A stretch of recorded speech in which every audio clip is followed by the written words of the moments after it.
It's more than just football, it's orange power. 12 bowl game victories, 26 All-Americans, 2 members of the NFL Hall of Fame, and the 1988 Heisman Trophy winner. Can you feel it? Inside Cowboy Football starts right now.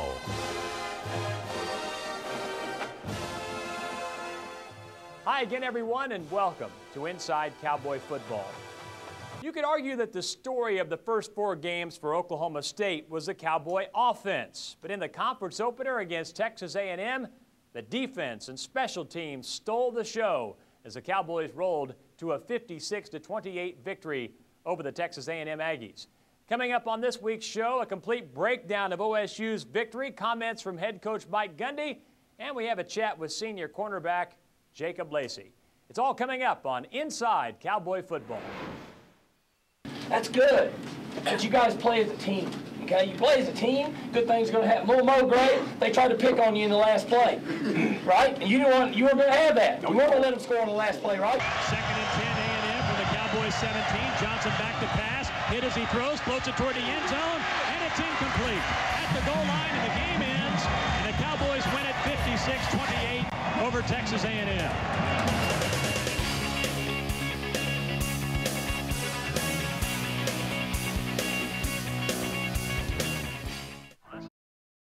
You're watching Inside Cowboy Football.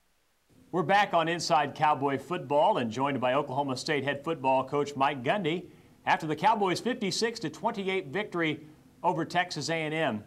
First, just sort of your general thoughts on how the first half unfolded and the way that your defense was able to come up with some plays. It was a very interesting game for us. There's been so much talk about the offense and what we were able to accomplish, and the defense certainly kept momentum on our side and kept us in the game. Offensively, we had too many penalties, didn't execute very well in the backfield. We didn't get into any rhythm. And defensively, we had 2 touchdowns, I believe, and basically set us up for another one. And so they played great. And that's what's so exciting about being on a team is that if one side of the ball is not playing very well, the other side of the ball has to pick it up. And then special teams was tremendous for us. Do you recall a defensive end having the ball as much in his hands as Hugo Chinasa did in the first quarter in the first 7 minutes? He had that long fumble return and then an interception return of 6 yards for a touchdown. Boy, what a magical 7 minutes for a defensive end. Well, it was a lot of fun for him, and he looked really good running down the field. On that ball jumped right in his hands on that fumble, and he took off and did a good job of taking care of the ball. And then he's able just to catch that tip and run it right in the end zone. And you know, we've talked so much about the defense and Coach Beck and the staff, and they've just stayed the course and continued to work hard, and the players have bought in. And they continue to get better each week. The challenges on both sides of the ball will get greater as we go, but there's improvement. They're tackling better, and they're more physical. Chinasa's 2 turnovers that he was able to gather up were 2 of 5 forced by the Cowboy defense in the first half. And you mentioned special teams. Des Bryant takes a punt back 78 yards for a touchdown. He ends up with 4 touchdowns on the night, 3 receiving and that punt return. But take us through that punt return, your impressions of that. Well, he started up the middle, and then he went to the outside, and then I thought they were going to get him over there on their boundary, and then I guess he just ran away from him. I couldn't see real well, and then he cut back across the field, and he's so good at that field. But he's able to change the field, and we won the kickoff game by almost 95 yards with your kickoff returns and your punt returns. So we basically flipped the field on them one time, and special teams are so important. And the great momentum that you gain when you get a great return. Parrish Cox on those kickoff returns, and then Dez on the punt returns. Speaking of momentum, just before half with less than 2 minutes to play, another turnover results in a touchdown. This time it's Patrick Levine with an interception return for 22 yards and a score. Another great play by the defense and just being in the right place. And as I said earlier, the players have bought in, the coaches are doing a great job, and they're playing with great effort, and they're running to the ball. And speed is so important on defense. High formation. Johnson hands it off to Big Jaworski, laying up the middle, and he's drilled. Here comes the blitz on 3rd and 4. Quick throw near side, caught by Fuller. Ball is fumbled at the 43, and it's scooped up by Hugo Chinasa. Running down the left sideline to the 30, 25, and knocked out of bounds at the Texas A&M 21 set with Kendall Hunter to his right. And Zach hands it off to Hunter, makes a cut, running on the right side to the 15, darts around to the 13. Johnson under center, out of the eye, fakes a handoff, drops back to pass, flush from the pocket, throws short, the pass is intercepted and taken into the end zone by Hugo Tanasa. Pistols firing, touchdown Oklahoma State. The 270-pounder, and he takes a handoff, runs into a pile, and he's just dropped. It's 1st and 10 from the Cowboy 44, and Robinson swings it out to the left side, caught by Bryant, blockers in front to midfield, Bryant to the 45 of A&M. Zach takes a snap, hands it off to Hunter, off left guard, bounces it to the outside to the 40, 35, 30. A&M shows a blitz, they rush 6, Robinson throw over the middle, caught by Bryant to the 10, to the 5, and he takes it into the end zone. Pistols firing, touchdown Oklahoma State. On 2nd and 9, Jerron Johnson takes a snap, scrambling up the middle, and he's hit from behind and tackled out. Good snap. Des Bryant looks to return it, and this is a high, booming spiral taken by Bryant, center of the field at the 12, to his right to the 25, makes a cut at the 30, stumbling but keeps his balance as he goes down the right sideline to the 40, back to the middle to midfield, and Des Bryant's on the loose. Good night, Vienna! Pistols firing! The Cowboys on 1st and 10. Robinson throws it short. The pass caught on the right side by Bo Bowling. Robinson takes the shotgun snap, drops back, sets up, throws over the middle. The pass is caught by Tostin to the 48 from the Cowboy 37. Johnson takes a snap, hands it off to Gray, right side to the 35, fumbles a football, it's loose at the 31, and the Cowboys, I believe, have recovered at the 29-yard line. Another Texas A&M turnover. Johnson takes a shotgun snap. Pass time, throws far side, and the pass is broken up at the 35-yard line. To Robinson, who takes a shotgun snap, hands it off to Tostin, right side 30. Runs to a tackle at the 34, still on his feet at the 35. And good snap to Fodge, and he strikes it. A high but short spiral down the center of the field, bounces at the 25, bounces inside the 15, inside the 10, and it bounces inside the 5 and is down at the 4-yard line. Mike Goodson TD run. And Johnson back to pass, pumps, hit as he throws short, the pass is tipped and intercepted by Patrick Levine, running down the left sideline, and he takes it into the end zone. Pistols firing, touchdown Oklahoma State.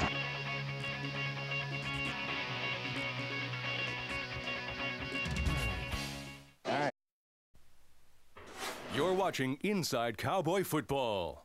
It was a bizarre game in Lincoln, Nebraska 20 years ago when the Cowboys took on the Nebraska Cornhuskers. Oklahoma State had a tough start to that game, but despite that tough start, Barry Sanders cranked out his usual big game on the ground. Here's a look at that performance as we continue our look back at Barry Sanders' Heisman Trophy campaign of 1988. Well, you know, by this time, I think everybody's realizing what's happening here. And, you know, it was not a fluke. It was not a mirage. He wasn't doing it against second-rate competition. Go on the road at Lincoln, and by the time these scores and these numbers were starting to filter out, and we knew it, and so did everybody else in the country, that something really, really unique's going on here. Now, it was a downer from the standpoint that, I mean, this club actually felt like, even with our defensive deficiencies, that we might be able to might be good enough to make a legitimate run at the national championship. And, you know, and it was a big ball game. We felt like going up there, we had a chance, and the Oklahoma State-Nebraska series had been lopsided as far as Oklahoma State wins, hadn't since 61 or whatever it was. Thought we had a legitimate chance up there. Didn't get it done. So I think, and Sanders was of this way, even though the numbers were huge, the fact that we didn't win the ball game kind of cut us all, Sanders included. They couldn't stop us from scoring. Now, we couldn't. They had gotten out on us so far that we couldn't catch them. Obviously, it ended up, I think, for a long, long time, and it might have ended up that way. This was the most points ever scored on a Tom Osborne team. They were very, very good on offense. We couldn't slow them down, and they certainly had a difficult time slowing us down. Now, they jumped up on us by 21. We came back late in the first half and scored a couple touchdowns and got back in the game. But we had a difficult time stopping them, and obviously they couldn't tackle him. We were able to move the ball and score some points. It's pretty amazing for us to score 48 points up there at Nebraska. That was unheard of at that particular time. And for him to be able to run and be as successful as he was pretty amazing. Even Nebraska's black shirt defense couldn't stop Barry in 1988. Sanders put on a show in Lincoln, finding the end zone 4 times and finishing the day with 189 yards. It was the 4th most rushing yards against any Nebraska team. Jacob Lacey has gone from being a wide-eyed freshman trying to survive on defense in the Big 12 to a dependable playmaker at the cornerback position. On this week's Front and Center piece, Lacey talks very candidly about how he's matured during his 4 years at Oklahoma State. Definitely ups and downs. You know, struggled a little bit my freshman year, struggled a little bit my sophomore year too on the field, and then you know, once I started doing things right, then everything started going my way.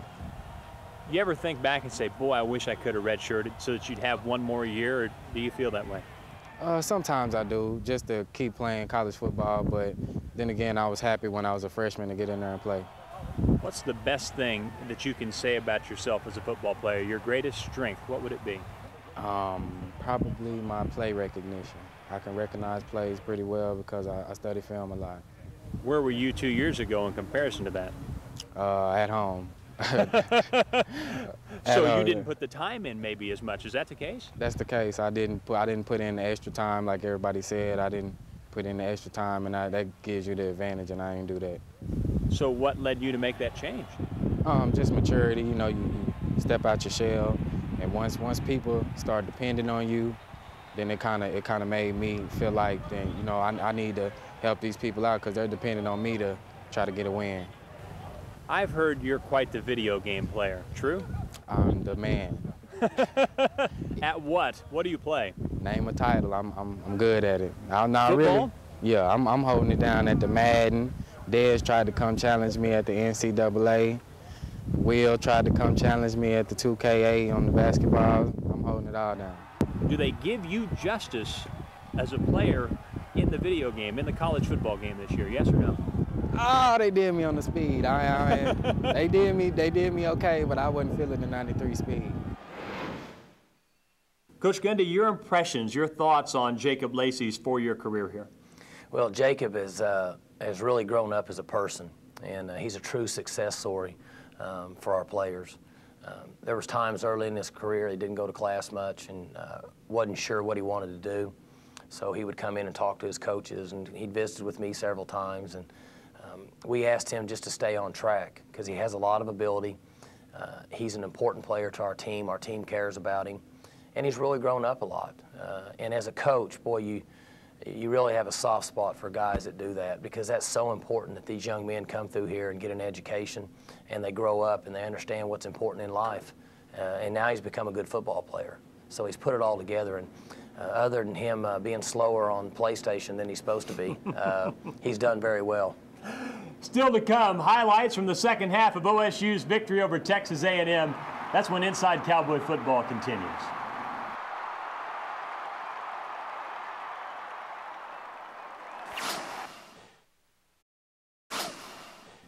We're back on Inside Cowboy Football with Oklahoma State head football coach Mike Gundy. In the second half, you had 3 touchdown drives on offense of 60 yards or more.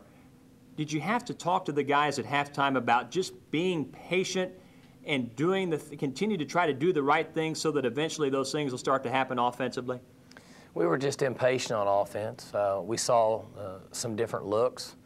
And once our players kind of got a beat on what they were trying to do on defense, we were able to get them in position. Where I was really proud of our offense was they stayed on course. They just relaxed and executed the system. Coaches made some adjustments, and we were able to kind of pin them down on defense and then run it where we wanted to run it and then catch them in man coverage and throw the ball out there to our receivers when we did catch them.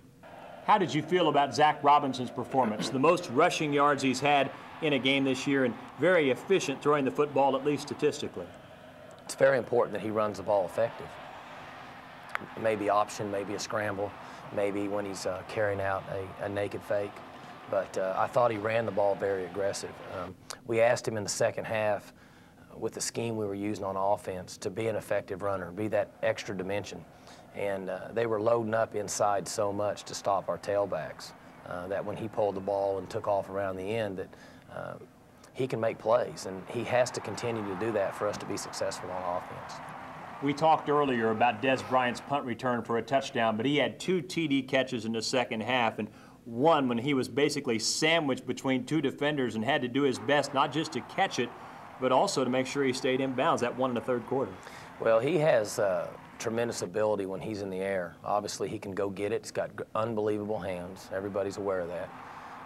And he takes a big hit, but I'll say this for Dez. He plays fearless. I'll give that to him.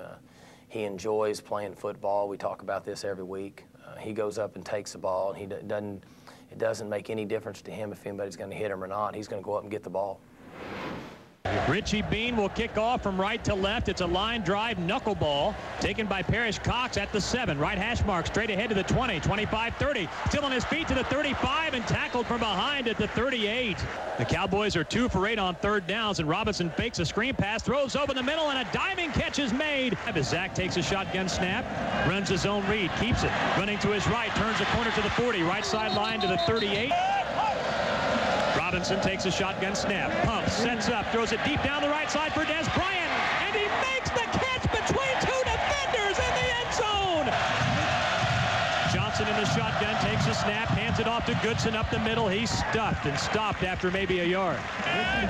On 1st and 10, Zach takes a shotgun snap, fakes, throws deep over the middle, caught by Damian Davis to midfield, cuts to his left to the 40, down the left sideline 30, cuts back to the middle to the 25, hesitates, breaks a tackle, and is dropped at the A&M 23. One back set, Zach takes a snap, fakes a handoff, keeps it, running straight ahead, and he runs it into the end zone. Pistols firing. Touchdown, Oklahoma State. Zach Robinson. Third and about 10 for Texas A&M from its own 46, and Johnson takes a shotgun snap. Hit as he throws far side, it's incomplete. 1st and 10, Oklahoma State. Hand off to Tostin up the middle. Bounces off a tackle at the 25, and he muscles his way all the way up to the 27. A gain of 7 yards for Tostin. Richie Bean's kickoff is high and end over end into the wind. It's taken by Parrish Cox at the 6. Turns the corner left side 30, 35, 40. Cuts back to the middle to midfield into A&M territory, and finally tackled from behind at the Texas A&M 37-yard line. Bo Johnson in the game at tailback, and Zach Robinson keeps it. Running on the left side on the zone read to the 25 and dropped at the A&M 20-yard line. A gain of 17. Here comes a blitz, and Robinson takes a snap, sets up, throws it deep down the right side, and the pass is caught by Des Bryant in the end zone. Pistols firing. Touchdown, Oklahoma State. The 4th of the night for Des Bryant. Robinson in the shotgun takes a snap, fakes a handoff. He'll keep it. Running to the right. Turns the corner at the 25 and zigzags out of bounds at the Cowboy 27. 15 carries for 45 yards, and Kendall gets a handoff, big hole up the middle to the 35, to the 40, and upended at the Cowboy 43-yard. Robinson takes the shotgun snap, keeps it, running around right in, cuts back to the middle to the 35, and he bounces his way down to the A&M 31. 49-28 Cowboys on 1st and 10 from the A&M 24. A pitch to Hunter, running around left end to the 20 and spun down after gaining a 1st down.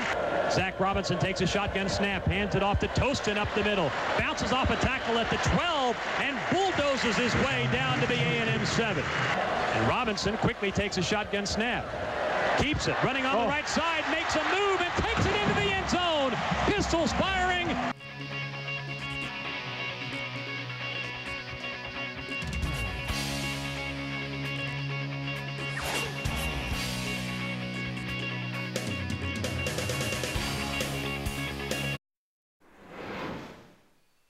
We're back for a final time on Inside Cowboy Football, and it's what everyone was hoping would happen. Undefeated Oklahoma State going to Columbia, Missouri for a big game on the national stage against the Missouri Tigers. Well, we're very excited about it, and we understand that Missouri is a good football team. It's got great skill, scoring a lot of points. Quarterback's been a really good player for them. Wide receivers, tight ends, running backs, and then their defense plays well with them. They play well as a team. They're established up there, and they've gained some national recognition. But our coaching staff and our players are very excited about this game. We look forward to good preparation this week and going up to Columbia and playing our best. Last time you were up there, 2004, great comeback victory. Right. So you have that good thought to ponder as you get ready. Well, that's what you come here to play for. You got 2 good football teams up there playing. There'll be a lot of attention on it, and it's a challenge. And I'm excited about our team. And we're going to do everything we can to put our players in position to play hard, have success, and find a way to win that football game. For head coach Mike Gundy and our entire Inside Cowboy football crew, I'm Dave Hunziker. Thanks for watching, and we'll see you next week.